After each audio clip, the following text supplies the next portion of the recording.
guys, it's Holly. So today we'll be having a look at one of the only sort of like $10 Lego Marvel sets that I feel like isn't 4+, and that is the Lego Eternals Aerial Ambush, which is set 76145. And look at this tiny box, and it's not even 4+. I'm actually quite a big fan of this. Now this is a part of the brand new Eternals wave, which does release October 1st, and this one was sent to me from Lego Through Land, so thank you very much to Lego. And it's the only set that you can actually get Sprite in. It's quite frustrating actually with this Eternals wave. You have to get every single set in order to get all of them, but at least this one is relatively cheap. So let's go have a look at this thing. Here is the set all built up, and to be honest, I feel like this Deviant build has to be one of my favorites out of the entire wave. But before we go and have a look at it, as always, let's have a look at the figures. So the first figure in this set, just like majority of the Eternals wave, is Icarus, and unfortunately he comes in 3 out of 4 of the Eternal sets, but I get it, he's sort of the main character, so it's alright. And for what the figure is, I really like him. He's got some great torso and leg printing with some metallic gold there. He also comes with the Power Blast pieces in this set, which is a cool inclusion. His head as well works well, even though it is the reuse of sort of Hawkeye, Han Solo, Cedric Diggory. The only issue I really have with him is the hair. I feel like it should have been a different color and it should have had that dyed strip in it. But besides that, he's a really solid figure. It's just a shame that he's in 3 out of 4 of the Eternal sets in this wave. And lastly, we have Sprite, who is exclusive to this set, and honestly, besides her torso, there's really not that much special going on. She uses the same head as Hermione Granger from the Lego Harry Potter sets, which my one's got some bit of smudging on the printing on this side of her face, which is quite a shame. She's also got the Mutt Williams hair in dark orange, which works, but I feel like it's also a bit short sometimes for Sprite. But besides that, she's got some short teal legs, which part of me wishes she had mid legs, but I do feel like she's a bit too young to have mid legs. And then she's got an exclusive torso with some really nice shiny silver printing, which I think looks really good. It just would have been nice to have some printing on the legs for her, because she does look a tiny bit too plain for me.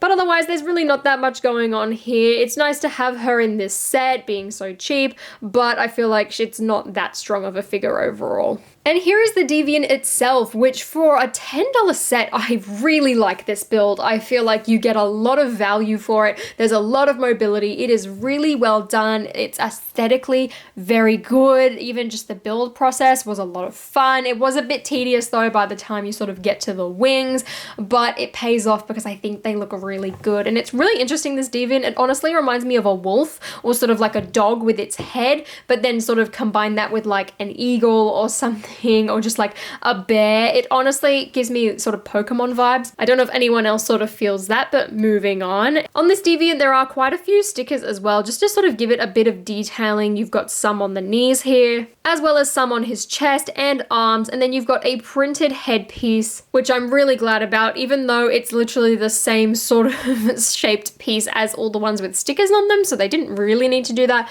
but it was considerate of them. All of the legs do move as well. You've got ball joints for the hips, and then you've also got ball joints for the feet, which are quite skinny and flimsy, but I think it works for the scale of this particular Deviant, considering he is quite small and sort of lanky almost. The arms as well have a lot of mobility. You've got a lot of ball joints in the arms. You can also sort of twist around the hands just by spinning it around on the sort of ball joint piece there, as well as just moving the ball joint around in circles in general, and that is the same for both of them. Even the wings can sort of flip back and forth as long as you don't do it too much and make it fall off like I did. They can move up and down, as well as this end piece can sort of hinge up and down too. And then you've got all of these each individual sort of flags and tassels that are all a really nice pearlescent sort of opal piece that can all move as well, to sort of give it this sort of sense of motion as the sort of beast and Deviant is flying, which I personally really like. The head can move as well. It is on a hinge piece, and then you've got sort of got this separate hinge section at the front here. His horns as well are just sort of some of those leaf pieces, which again can move around all too much, but you sort of just want to leave them in the up position. I feel like that's what looks best here. Turning him around to the back as well, there are some golden horns on the back of his knees, which are pretty cool, as well as this pearlescent tail, which unfortunately cannot move. It is just static. It's just stuck inside of one of those pieces there,